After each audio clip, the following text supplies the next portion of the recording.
Boa noite, pessoal. Bem-vindos a mais um Wi-Fi do Espigado. Como foi a semana de vocês? Tudo bem? Tudo tranquilo? Hoje nós vamos falar sobre um assunto complicado, um assunto sério, que é o WhatsApp, as redes sociais, e de que forma que esses aplicativos vêm influenciando a sociedade brasileira, a sociedade do planeta como um todo. E para falar sobre isso, nós estamos aqui com um especialista em direitos digitais, né? E especialista em WhatsApp, Dr. Jonathan Lucena. Doutor, como vai? Tudo bem? Olá, tudo bem? Uma boa noite a todos. Estamos aqui à disposição. Seja bem-vindo e nós vamos hoje falar um pouquinho mais sobre, começando, né? Na verdade, sobre a questão da greve dos caminhoneiros, que ocorreu há uns 15 dias atrás e que tomou o Brasil de surpresa.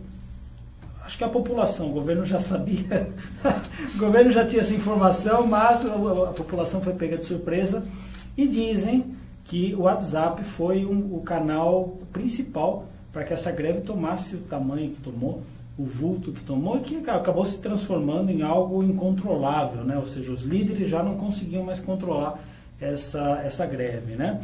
E o doutor Jonathan vai conversar com a gente sobre isso e a gente vai entender um pouquinho mais sobre a questão das redes sociais e do WhatsApp, certo? Doutor Jonathan, para começar, o WhatsApp realmente foi o grande causador desse vulto, desse tamanho que a greve tomou há 15 dias atrás? Eu entendo que o WhatsApp foi a ferramenta principal de comunicação e de disseminação dos pontos de greve, aonde ir, aonde ficar, o que impedir. Eu acho que o WhatsApp, sim, foi a ferramenta mais utilizada e a principal ferramenta de comunicação entre eles. E isso, na verdade, se inaugura uma nova etapa com relação aos aplicativos, às redes sociais, ou seja, se tomou gosto pela coisa. Pois é. Esse tipo de ferramenta já vem há longos anos, né? Lá atrás nós temos passamos dos 30, então podemos falar com propriedade, né? Não pode falar que nós passamos dos 30, que nós não passamos dos 30. Então, tudo começou lá atrás, no ICQ, depois veio para o MSN, depois veio para o Skype, quer dizer, o Skype está aí ainda, e o WhatsApp ganhou aí essa paixão, virou paixão popular, né? O Brasil, acho que é o país que mais utiliza essa maravilhosa ferramenta que é o WhatsApp. Então, é uma ferramenta que está aí para o bem da sociedade, mas infelizmente muitos não utilizam para esse fim. Da forma como deveria. Como deveria, é verdade. Agora, até falando um pouquinho sobre o WhatsApp, a Justiça Brasileira, acho que alguns anos atrás, não me recordo, bloqueou a utilização do WhatsApp por 2 vezes ou mais até, por um determinado período, porque o WhatsApp não queria fornecer informações para investigações e tudo mais, né? E o WhatsApp alegava, a empresa, o WhatsApp alegava que eles não tinham essas informações, que não tinha como controlar, não tinha como passar essas informações. E o senhor, com a experiência que tem do WhatsApp em direito digital, é uma verdade isso? Realmente eles não conseguem ter essa informação para passar para a justiça quando é necessário? Não é verdade. Toda e qualquer tipo de ferramenta da internet, ela deixa rastros, ela guarda logs de dados. O WhatsApp, só exemplificando, quando você envia uma mensagem com o WhatsApp, aparece no seu celular um tique. Significa que a mensagem foi enviada. Então você pode desligar o seu smartphone, que a mensagem já foi enviada. Porém, se foi enviada e não foi recebida, ela está em algum lugar. Está no e-mail, está no servidor do Facebook. Então, é mentira. Essas informações, esses dados do WhatsApp, eles são, sim, armazenados no servidor do Facebook. Eles não fornecem porque não tem interesse.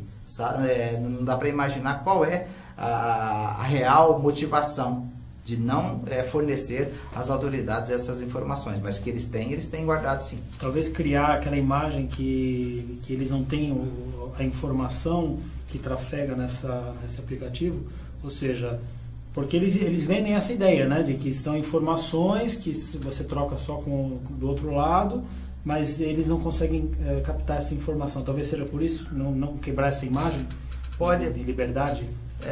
Eu entendo que se eles abrirem, que fornecem essas informações, que armazenam essas informações, eu acho que o receio deles é perder o usuário.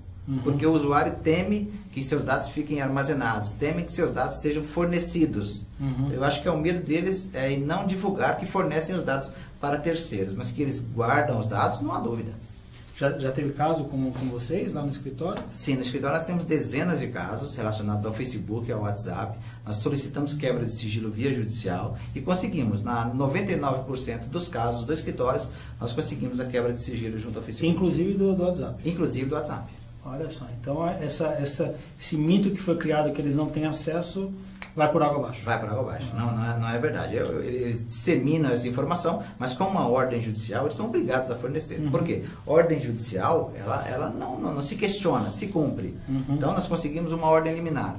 Protocola a ordem liminar no Facebook e eles têm o prazo determinado pela ordem para fornecer os dados. Não cabe a eles discutir, olha, eu não tenho, é criptografado, não é criptografado, não armazenei. Isso não interessa para a justiça. A ordem judicial chegou lá, tem que ser concedido, tem que ser fornecidos os dados pedidos. Tanto é que no passado ocorreram WhatsApp fora do ar, prisão de sócios, justamente por não fornecimento. Pelo não fornecimento. Observe que de quase um ano para cá acabou isso aí. Você não ouve nunca mais falar. Falou nada, não se falou mais nada. É se não se falou mais nada, por quê? Porque está atendendo agora a ordem judicial. Conseguiu. Eles tomaram tanta pancada lá que não teve jeito. Resolveu, né? Resolveu. Agora, o WhatsApp ele é muito utilizado hoje em dia pelas empresas como documentação, como troca de trabalho, né? Informações de trabalho, troca de arquivos e tudo mais. O WhatsApp hoje ele tem uma comprovação perante a justiça, por exemplo, se há algum processo, alguma coisa, você tem como comprovar determinada ação através do WhatsApp? Ele serve como uma prova? Serve como uma prova, sim. Mas é um detalhe, né? Tanto e-mail como mensagem de aplicativos, ele precisa ir e voltar. Se a mensagem apenas for, não tem valia como prova. Mas se houve uma conversa, uma interação da conversa, por e-mail, pelo WhatsApp, pelo Facebook, então isso é válido. A justiça aceita. Ela aceita. Basta que a pessoa, se for o WhatsApp, ela deve se dirigir até um cartório e gerar uma ata notarial da conversa. Por quê? Porque o tabelião será lavrada uma ata notarial e essa ata notarial em papel poderá ser direcionado até o Poder Judiciário.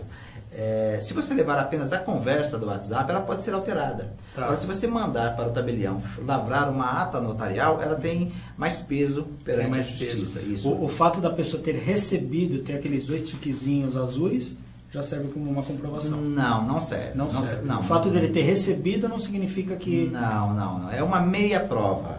Significa se houve interação. Porque se houve interação, eu tenho certeza que a pessoa recebeu, leu, compreendeu e me respondeu. Ok. Tem que ter um assim, recebido. Isso. Recebido, lido. Da mesma forma, é o e-mail. Eu mandei o e-mail para uma pessoa. Eu não posso dar como prova. Agora, se a pessoa me respondeu o e-mail, dizendo qualquer resposta, sim, eu posso usar como prova. Aí pode usar como prova. Tem que ter uma interação do receptor. Isso, é necessário. Bom, se a gente coloca na balança hoje o WhatsApp, né, e as redes sociais como um modo geral, né, porque tem prós e contras, né, cada aplicativo, cada software tem seus prós e contras. O balanço é positivo ou negativo do WhatsApp hoje? Muito positivo. Positivo? Muito positivo. Muitas pessoas hoje ganham dinheiro através do WhatsApp. Uma ferramenta sensacional para venda e compra, para oferecer um produto. Formam grupos de WhatsApp para venda e compra de produtos, grupos regionais. Uma ferramenta maravilhosa. Eu acho que ele veio você pode pensar de forma muito positiva. Acho que é muito positiva. É uma minoria que utiliza para o mal, né? Como qualquer outra ferramenta, tanto física como na internet, e infelizmente o ser humano usa para o mal. Dizem que o problema não é da invenção, é o ser humano que inventou. É o ser humano que inventa que estraga tudo, né? Como é que está o Brasil com relação à legislação dos direitos digitais? Como é que está a posição do Brasil no mundo? Como é que está essa situação? Porque sempre fala muito, né, que não existe uma legislação, que é uma questão até de dificuldade no mundo inteiro, né? Como é que está o Brasil nesse campo? Nossa, o Brasil ele está bem avançado na questão de legislação. O único problema que o Brasil peca é no apenamento. Nossa legislação é muito boa. O problema está sempre no apenamento. Porque se a pena ela não intimida o infrator, ele continua... É semelhante à multa de trânsito. Sim. Se não pesar no bolso, amigo, o cara vai continuar cometendo delito. O crime digital segue a mesma esteira. A legislação é excelente. O problema está na pena. A pena ela tem que ser aumentada. A pena tem que assustar o criminoso. Tem que assustar. Se a pena não assusta, ele continua cometendo delitos virtuais. E a questão de investigação desses crimes virtuais, como é que existem hoje ferramentas efetivas e eficientes para se fazer uma investigação propriamente dita? Existe uma gama de ferramentas. É possível fazer a investigação de forma privada, através de empresas especializadas em segurança da informação, e levando um pouquinho para o lado das autoridades. Em São Paulo, por exemplo, existe uma delegacia especializada em crimes eletrônicos, que é a 4ª DIC, que fica ali no DEIC, na zona norte de São Paulo. Uhum. O que eu acho que falta são varas especializadas, promotorias especializadas, juízes especializados, promotores especializados, advogados públicos especializados. Eu acho que isso falta, isso nós pecamos muito. Tá. Ou seja, a justiça precisaria ter uma segmentação específica para isso? Precisa. Já passou da hora. Como tem para direito do consumidor, direito da família, direito criminal, o direito digital precisa de várias especializadas. Já passou da hora. Tá. Porque não adianta você mandar um delito virtual que envolve criptografia, que envolve roubo de dados, para um magistrado, para um promotor que não entende nada do assunto. E digo mais, e a nossa Constituição o obriga a se manifestar acerca do que lhe foi perguntado. Mas nem sempre ele tem conhecimento. O conhecimento. Exatamente. Entendi. Então, curiosamente, só a título de curiosidade, uma vez, faz alguns anos, uma vez eu tive um problema de um cliente, entrei com uma ação, saiu um despacho de uma juíza do Fórum João Mendes, dizendo o seguinte, que a internet não era tutelada pelo Estado. Olha que absurdo. É tutelada por quem, então, se não é pelo Estado? É óbvio que é pelo Estado. Denota o quê? Que não tem conhecimento. Infelizmente, aí o cidadão que busca a tutela jurisdicional é prejudicado. Entendi. Eu acho que a legislação é boa, temos uma delegacia boa, especialista aqui no DEIC. O que nós precisamos para melhorar? Aumentar as penas dos delitos e criarmos o quê? Varas e promotorias especializadas. Entendi.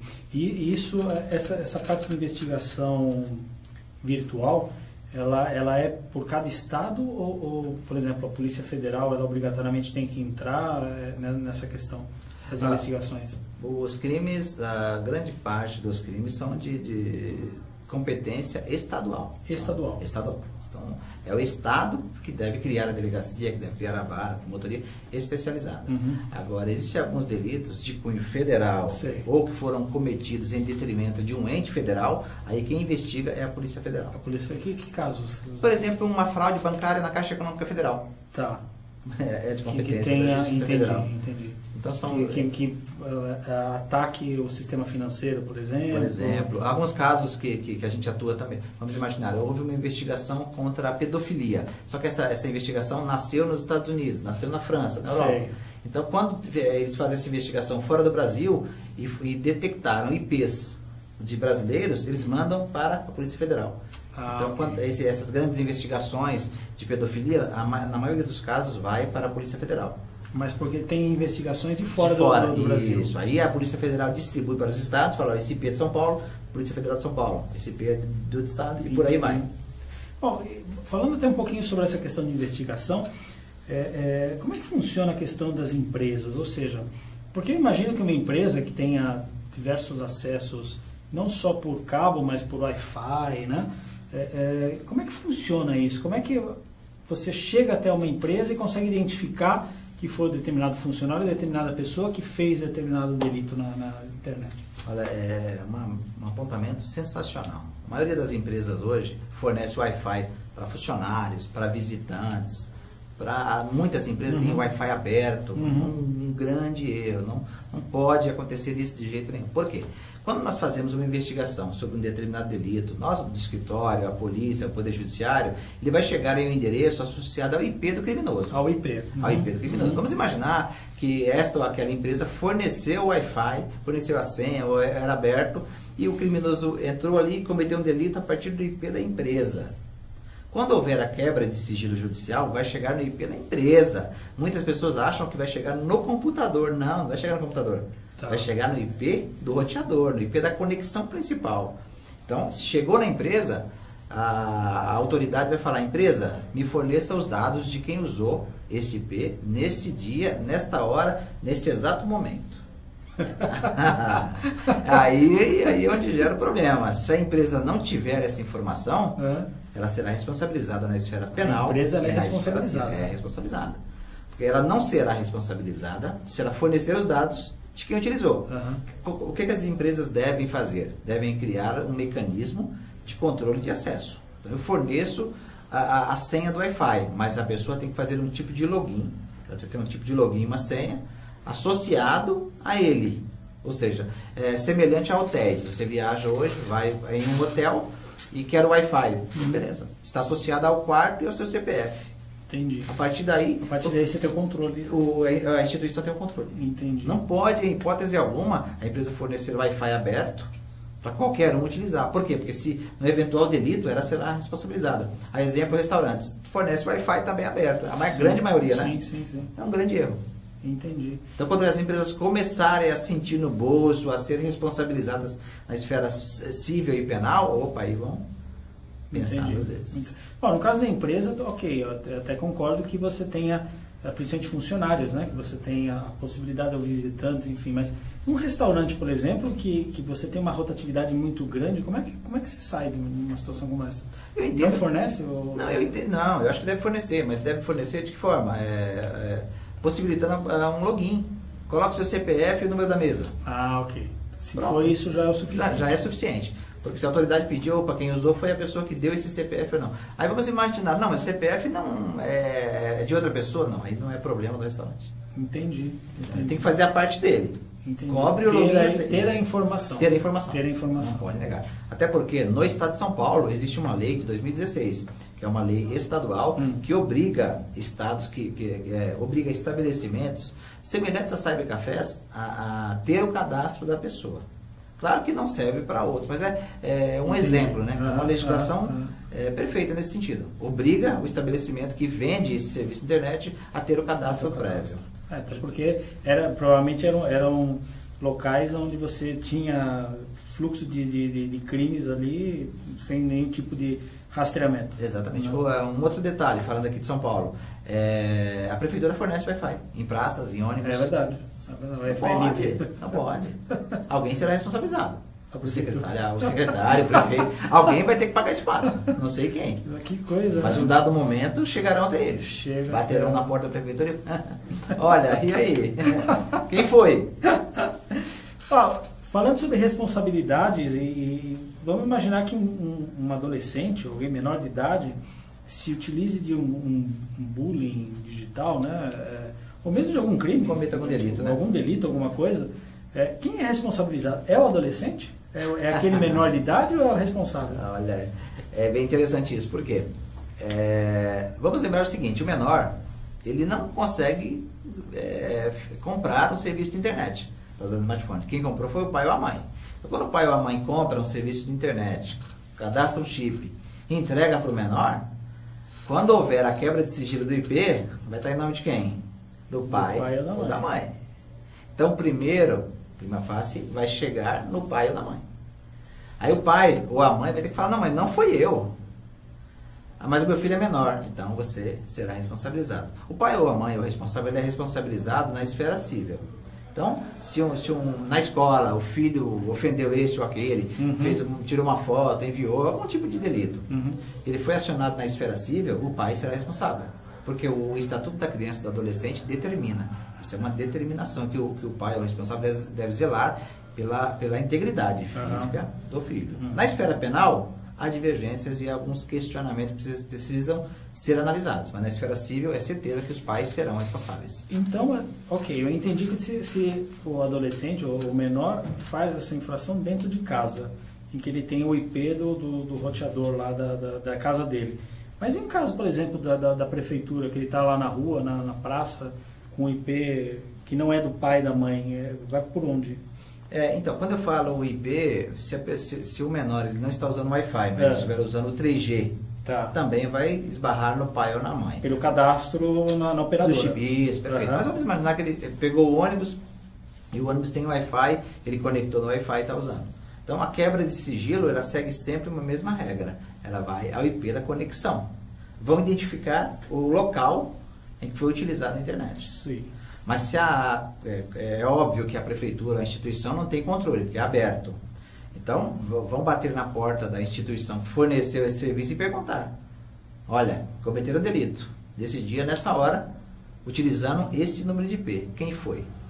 Aí entramos na pergunta anterior. Isso, aí se não tem acesso, alguém tem que ser responsabilizado. Ser responsabilizado. Isso, não dá para falar, não sei quem foi. Não funciona assim. Entramos na mesma questão. Isso, exatamente. É algo que precisa ainda ser amadurecido. Entendi. Tanto que a grande parcela das empresas, de prefeituras, estão fornecendo o serviço de Wi-Fi aberto e gratuitamente. É um equívoco absurdo. Não podem fazer isso. Entendi. Pode fornecer, desde que tenha controle. Desde que tenha controle. Bom, a gente sabe que a internet é um rastilho de pólvora, né? Quando você lança determinada informação, você lançou para o mundo e é muito difícil você reverter determinada informação que foi divulgada. No caso, por exemplo, de uma... É possível barrar, por exemplo, um vídeo ou uma notícia, uma fake news que está se falando tanto hoje em dia, né? É possível barrar a ponto daquele dano, daquele prejuízo ser estancado? É impossível. É impossível não ter danos. O dano sempre haverá. Porque o primeiro, vamos imaginar que fizeram fake news, um perfil falso denegrindo um político que está em alta agora ou um artista. Então, até chegar nesse artista, o dano já aconteceu. Agora, pausar a partir dali é possível. Possível de que forma? Acionando o Poder Judiciário fornecendo uma ordem, levando essa ordem até o escritório da empresa, do Facebook no caso, e pedindo a remoção. Agora, o estrago já foi feito. Já foi feito. O dano dá para você minimizar, zerar. Não consegue. Não consegue. Até porque eu acho que a justiça ela consegue bloquear, por exemplo, páginas do Google, Facebook, que são as principais. Mas aqueles blogs, aquelas páginas que não estão tanto em evidência, eles continuam fazendo essa publicação. A justiça consegue enxergar essa publicação? Se o escritório da empresa for no Brasil, a justiça tem acesso, terá condições jurídicas de derrubar a página sim, ou o próprio site. A empresa precisa ter um escritório aqui, por exemplo, do blog. Mas vamos imaginar que seja um blog sem qualquer informação. Então derruba-se no registro.br, derruba-se no servidor de hospedagem. Porque se você não descobrir de quem é, eu processaria, eu pediria para o juiz, juiz, me forneça uma ordem para derrubar este site. Eu não sei quem é o dono, mas tem que estar nessa hospedagem. Uma hospedagem. Então eu protocolo uma ação contra a hospedagem para derrubar aquele site. Mas isso é trabalho de formiguinha. É manual, é 1 a 1. Então o que acontece? O diferencial do advogado especialista nessa área é justamente isso, é identificar onde está hospedado. Está hospedado no Brasil? Está no Brasil. Qual o nome do serviço de hospedagem? É esse. Opa, então vou processar esse e pedir a remoção. Entendi. Agora, se a hospedagem for fora do Brasil, existem também alguns mecanismos, mas não dá para processar lá. Por quê? Por conta da eficácia. Então, até eu processar alguém que está fora do Brasil, o dano já... Sim, já foi feito. Só uma carta rogatória para intimar alguém fora do Brasil demora 6 meses. Nossa. Então, você imagina. E como é que é falando um pouquinho de exterior, como é que é a legislação, por exemplo, do Brasil, ela segue um padrão mundial ou cada país tem a sua legislação? Existe uma linha mestra em que deve ser seguido? Como é que funciona isso? Não, cada país segue uma legislação diferenciada. Própria. Até porque, a exemplo do que aconteceu na Europa há uns 2 anos, que a pessoa ela tem direito ao esquecimento no Google. Já o Brasil, o esquecimento é proibido. Por quê? Porque a Constituição não autoriza. Então ninguém será... esquecimento no Google? Direito ao esquecimento é aquilo. Você não quer aparecer no Google em hipótese alguma. Você não quer que digitem o seu nome lá no navegador, no buscador, e apareça os resultados do Google.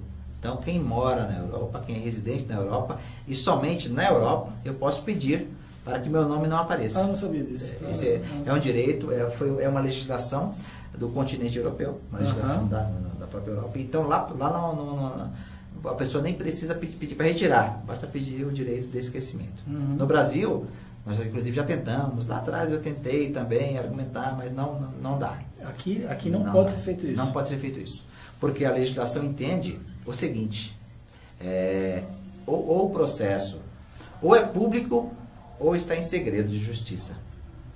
Então, se é público, não tem meio público. Se é público, é público. Então, não tem por que esconder. É isso que o Poder Judiciário entende. Mas na Europa, por exemplo, o direito ao esquecimento é geral. Geral. Não necessariamente num processo. Não. Esqueçam de mim. Esqueçam de mim. Esqueçam de mim e o nome dele não aparece. Quando digitar o nome dele. E aqui no Brasil não é possível fazer isso. Não é possível fazer isso. Porque a nossa Constituição porque a nossa legislação não prevê e a nossa Constituição também. E não é uma invasão não de privacidade, mas não é uma invasão do direito do cidadão? Ou seja, constitucionalmente existe uma certa divergência aí. Não tem nada definido, porque é complexo, é algo que precisa ser amadurecido. É complexo realmente. Eu entendo dos dois lados. Eu vou te dar um exemplo prático. Eu tive um cliente que ele foi beneficiado por uma suspensão condicional do processo. Ele cometeu um crime pequeno, crime de falsificação de documento. Então ele foi beneficiado por uma suspensão condicional. O que é a suspensão?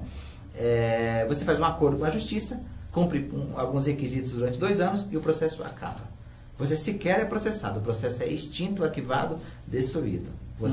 É como se você nunca tivesse cometido esse delito. Ok, na justiça aconteceu isso aí. Porém, essa decisão judicial estava na internet, prejudicando o meu cliente, porque já tinha pago. Sim. Aí, o que aconteceu? Eu ingressei com ações para retirar esse conteúdo, explicando justamente isso aí. Essa situação. Foi até a segunda instância e eu não consegui, não tive êxito. Fica pro resto da vida. Pro resto da vida. Por quê? Justamente porque não tenho direito de esquecimento. Então eu vou discutir lá em cima no Poder Judiciário, de segunda instância, é justamente isso que os desembargadores pensam. Não tem meio público. Ou é público ou não é público. É público. A pergunta é essa. É público? Sim, é público. Então permanecerá. Ou seja, o cidadão, pro resto da vida, ele está marcado ali de que ele teve um processo, um determinado processo, pode passar 30 anos e vai estar lá aparecendo. Vai estar aparecendo. Existem algumas empresas que fazem essa remoção de conteúdo da internet. Ou fazem algo chamado gestão de reputação da internet. Sim. Então, tem empresas especializadas que fazem essa gestão de conteúdo. Então, conseguem amenizar esse estrago na internet. Em alguns casos, conseguem fazer a remoção através de medidas administrativas, judiciais, conseguem inserir conteúdo positivo, então conseguem gerir esse conteúdo. Então, administrar. Isso, dá para dar uma embaralhada. O estrago, né? Existe uma diferença, qual é a principal diferença entre uma investigação de cibernética e uma investigação tradicional, como a sociedade conhece, física, vamos dizer assim? Qual a diferença entre eles? A diferença está nos profissionais investigadores, porque na área física, um investigador de polícia, investigador dessa ou daquela polícia consegue fazer a investigação, perito. Já no ambiente digital, requer conhecimentos muito específicos. Então, a pessoa tem que ter vasto conhecimento, precisa ter uma formação acadêmica voltada para isso aí. Então, na área de segurança da informação, precisa ser especialista na área de segurança, precisa ser um hacker do bem. Porque senão, a diferença é essa, que os profissionais são completamente diferentes. Então, um profissional que faz essa investigação na internet jamais conseguiria fazer a mesma investigação fora. E vice-versa, também não consegue. Mas uma investigação cibernética, por exemplo, numa mesa em computador é suficiente? Alguns computadores, não. Vários computadores. É porque você precisa de muito processamento. Então, muito processamento, às vezes você deixa um computador trabalhando, pula para o próximo, deixa trabalhando, vai para o próximo. Entendi. E por aí vai. Entendi. Bom, então, na verdade, você já me responde que um profissional de direito digital, ele sempre tem que estar atualizado com esse mundo digital, que é novo, né? É tudo muito novo, é tudo muito... E quando a gente fala, por exemplo, de um direito tradicional, você tem cursos, workshops, você tem formas de aprimorar aquele conhecimento. E no mundo digital, como é que um advogado, por exemplo, especialista na área, consegue se reciclar, consegue aprimorar seu conhecimento? Isso é uma coisa tão nova. Cursos. Bem, na verdade é isso, é o que você falou, cursos. Precisamos estar em constante atualização. Estudando, tanto na própria internet, buscando informações fora do Brasil e fazendo cursos, estudando muito. Não podemos parar em nenhum momento. Porque a cada dia surge uma ferramenta nova, surge um aplicativo novo, uma nova forma de acesso à internet. Antigamente era só por cabo, hoje em dia é pela rede elétrica, por satélite. Então precisa estar em constante atualização. Um técnico. Precisa ser um advogado e um técnico na área de TI. É verdade. É o único jeito. Que legal. Bom, e aí, dentro você é considerado como um especialista em WhatsApp, né? Existe diferença entre um especialista de WhatsApp, por exemplo, e um especialista de rede social ou de internet? Como é que funciona essa especialização em WhatsApp? Na verdade, é uma especialização na área de TI. TI. Só para você entender, eu estudei TI antes do direito. Eu atuei, tive empresas na área de tecnologia, depois estudei direito e uni minhas duas paixões. Então, para a atuação nesse segmento, precisa ser especialista em TI, em tecnologia da informação. E não basta ter estudado, continuar estudando e sempre buscando conhecimento. Sempre. Ou seja, a questão do WhatsApp aqui, você tem essa reputação de especialista em WhatsApp, mas de forma geral, rede social, Facebook, sim, qualquer rede social está sendo feita a atuação. Porque o mecanismo da internet ele funciona da mesma forma, né? O tráfego de dados vai e vem pacotes de dados. Não segue a mesma sistemática. Muda o mecanismo, muda a ferramenta, muda o aplicativo, mas as investigações em si seguem uma mesma linha. Entendi. Bom, e tem um escritório especialista nessa área de direito digital? Sim. Escritório, como é que funciona? Isso, tem um escritório de advocacia lá no Conjunto Nacional, na Avenida Paulista, onde nosso escritório atua somente nesse segmento da internet. É especializado em direito digital. Não atuamos em nenhuma outra causa. Entendi.